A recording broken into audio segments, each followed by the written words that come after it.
નમસ્કાર, સ્વાગત છે તમારું ડીબી હેલ્થ હબમાં। આજે મોટા ભાગના માતા પિતા પોતાના બાળકનું મગજ તેજ રહે એના માટે પ્રયત્નો કરતા હોય છે અને એના માટે એ માઇન્ડ ગેમ માટે અલગ અલગ એક્સ્ટ્રા ક્લાસીસ કરાવતા હોય છે।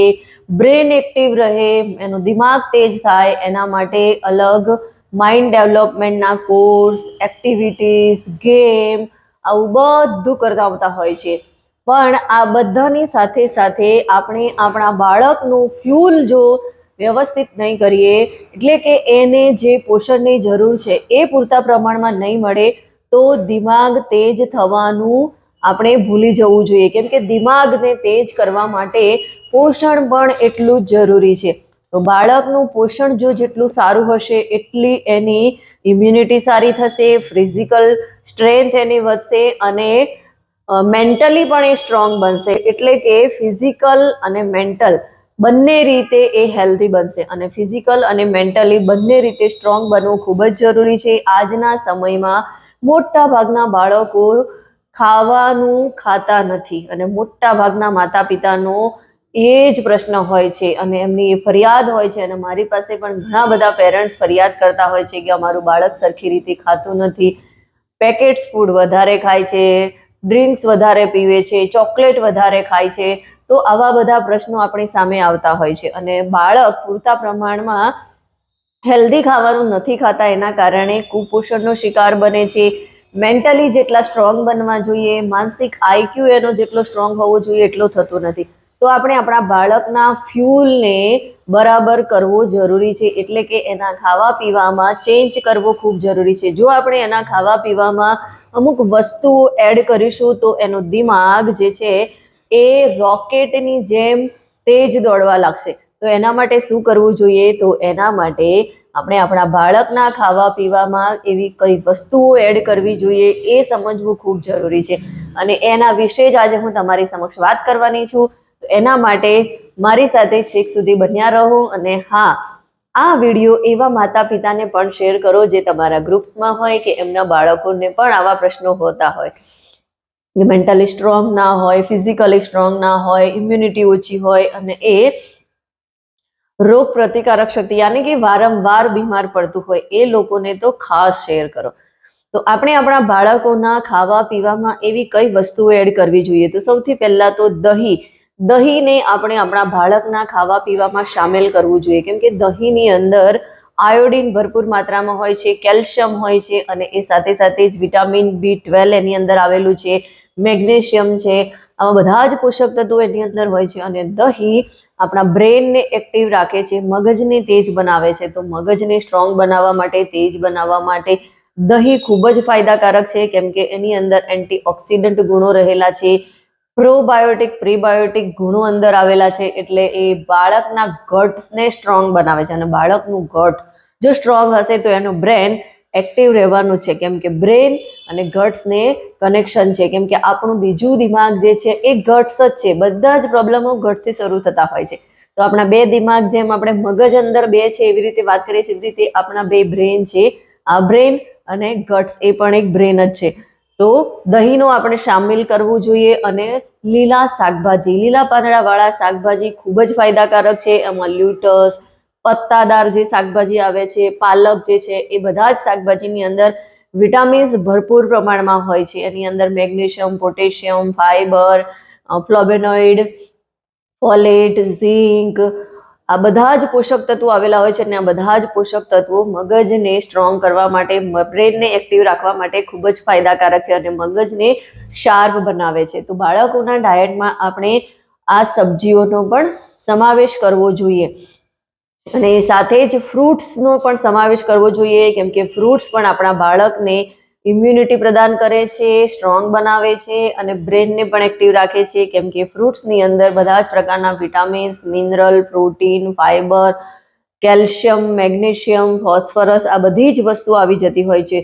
તો એમને એમના ડાયટમાં આપણે ફ્રૂટ્સનો પણ સામેલ કરવો જોઈએ, એમને ફ્રૂટ્સ ખાતા ટેવાડવા જોઈએ અને હા, આખું જ ફ્રૂટ્સ ખાતા આપણે એમને ટેવાડવા જોઈએ, હોલ ફ્રૂટ્સ, એના કટિંગ કરી જ્યુસ બનાવીને આપણે ના પીવડાવીએ પણ એને આખું જ ફ્રૂટ્સ ખાતા શીખવીએ અને ફ્રૂટ્સ શા માટે ખાવું જોઈએ એ પણ એને સમજાવીએ તો બાળક ઘણીવાર સમજી જતું હોય છે। અને એ સાથે જ સાબુત અનાજનો પણ આપણે ઉપયોગ કરીએ જોઈએ. સાબુત અનાજની અંદર જુવાર, બાજરી, ઘઉં, મકાઈ, રાગી આવી બધી જ વસ્તુઓનો યુઝ કરીએ, કેમ કે એની અંદર ફાઈબર, પ્રોટીન, વિટામિન્સ ભરપૂર પ્રમાણમાં હોય છે. અને બાળક જ્યારે નાનું હોય છે ત્યારે એનો ફિઝિકલ ગ્રોથ પણ જરૂરી હોય છે, અને જેટલો ગ્રોથ એનો સારો થાય છે એટલું એ બાળક જે છે એ સારી રીતે કામ કરી શકે છે, વર્ક કરી શકે છે. એટલા માટે જ એના ફિઝિકલ અને મેન્ટલી ગ્રોથ માટે પ્રોટીન, ફાઈબર, વિટામિન્સ આ બધાની ખૂબ જરૂર હોય છે. અને પ્રોટીન તો ખાસ મસલ્સ માસ વધારવા માટે પ્રોટીન ખાસ જરૂરી છે. એ સમયે બાળકોનો ગ્રોથ થતો હોય છે. તો આપણે ખરેખર આ જે સાબુત અનાજ છે એનો પણ યુઝ કરાવવો જોઈએ. અને જે લોકો નોન વેજીટેરિયન છે એ લોકો ઈંડાનો પણ ઉપયોગ કરી શકે છે. ઈંડાને પણ બાળકના ડાયટમાં સામેલ કરવું જોઈએ. એની અંદર પણ વિટામિન્સ, મિનરલ આવેલા હોય છે, અને એની અંદર કેટલાક એવા તત્વો હોય છે જે બાળકના દિમાગને તેજ બનાવે છે. અને સાથે જ માછલીનો પણ તમે ઉપયોગ કરી શકો છો. માછલીની અંદર પણ વિટામિનની સાથે સાથે ઓમેગા 3 ફેટી એસિડ હોય છે, અને ઓમેગા 3 ફેટી એસિડ બાળકના બ્રેનના ડેવલપ માટે ખૂબ જ જરૂરી હોય છે. તો આને પણ તમે સામેલ કરી શકો છો. અને એ સાથે જ નટ્સ અને સીડ્સ, આપણી પાસે ઓમેગા 3 નું ઓપ્શન નથી, આપણે વેજીટેરિયન છીએ, તો એના માટે નટ્સ અને સીડ્સને બાળકના ખાવા પીવામાં સામેલ કરો. એના માટે નટ્સ અને સીડને તમે મુખવાસની જેમ એટલે કે રોસ્ટ કરીને એને ડબ્બામાં ભરી શકો છો. રોજ બાળકને 1 ચમચી ખવડાવશો તો ઘણો જ ફાયદો થશે. અને એમાં નટ્સ કયા ખવડાવવા જોઈએ? તો સનફ્લાવર બીજ અને પમ્પકિનના બીજ એટલે કે કોળાના બીજ, સૂરજમુખીના બીજ, અને સાથે ચિયા સીડ્સ અને બીજા ઘણા બધા એવા નટ્સ આવે છે કે જે બાળકના માટે ખૂબ જ ફાયદાકારક છે, કેમ કે એની અંદર ઓમેગા 3 ફેટી એસિડ હોય છે. અને આ મોનોસેચ્યુરેટેડ મતલબ ઓમેગા 3 ફેટી એસિડ જે છે એ બાળકના દિમાગને તેજ બનાવે છે, એના બ્રેનના ડેવલપમેન્ટ માટે ખૂબ જ ફાયદાકારક હોય છે. અને આ એના ડાયટમાં સામેલ કરવાથી ઘણો જ બધો ફાયદો થશે. તો આપણે આ વસ્તુને પણ બાળકના ડાયટમાં સામેલ કરવું જોઈએ, તો બાળક તંદુરસ્ત રહેશે. પણ આપણી મેન્ટાલિટી એવી હોય છે કે આપણે બાળકને ઘણીવાર ના ખાય તો ઓપ્શનમાં બીજું શોધતા નથી. પણ બાળક જો છે એ ઘણીવાર કેવું હોય છે કે આપણે બાળકને ફ્રૂટ્સ આપીએ છીએ અથવા તો વેજીટેબલ્સ ખાવા માટે આપીએ છીએ તો એ નથી ખાતું, પણ બાળકને ક્રિએટિવિટી પસંદ હોય છે. મારું એક સજેશન છે કે બાળકને રોજ નવી રીતે તમે તૈયાર કરીને આપો. એને પિઝા ખાવો છે તો એવું કંઈક હેલ્ધી પિઝા બનાવો. એની ઘણી બધી રેસીપી તમને મળી જશે. હેલ્ધી પિઝા કઈ રીતે બનાવવું, હેલ્ધી પરાઠા કઈ રીતે બનાવવા, પછી સલાડને કઈ રીતે તમે ડેકોરેટ કરો છો કે એને મજા પડી જાય ખાવાની, કેમ કે એને ક્રિએટિવ જોઈએ છે, એ કંઈક નવું ચાહે છે. રોજ એક ને એક વસ્તુ તમે આપો તો એ કંટાળી જાય છે.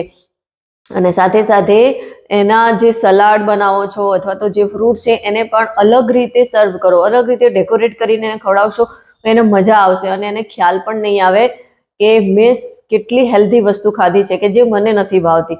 અને એ સાથે જ આપણું બાળક જો થોડું મોટું હોય, સમજી શકતું હોય, તો એને તમારી સાથે કરિયાણાનું શોપિંગ માટે પણ લઈ જઈ શકો છો, જેથી એને ખ્યાલ આવે. શાકભાજી ખરીદવા જાઓ ત્યારે પણ એને લઈ જાઓ તો એને ખ્યાલ આવશે કે ખરેખર શાકભાજી શા માટે લેવા જોઈએ, કેમ ખાવા જોઈએ, ફ્રૂટ્સ કેમ ખાવું જોઈએ, એ તમે વાતોમાં એને સરસ રીતે સમજાવી શકશો.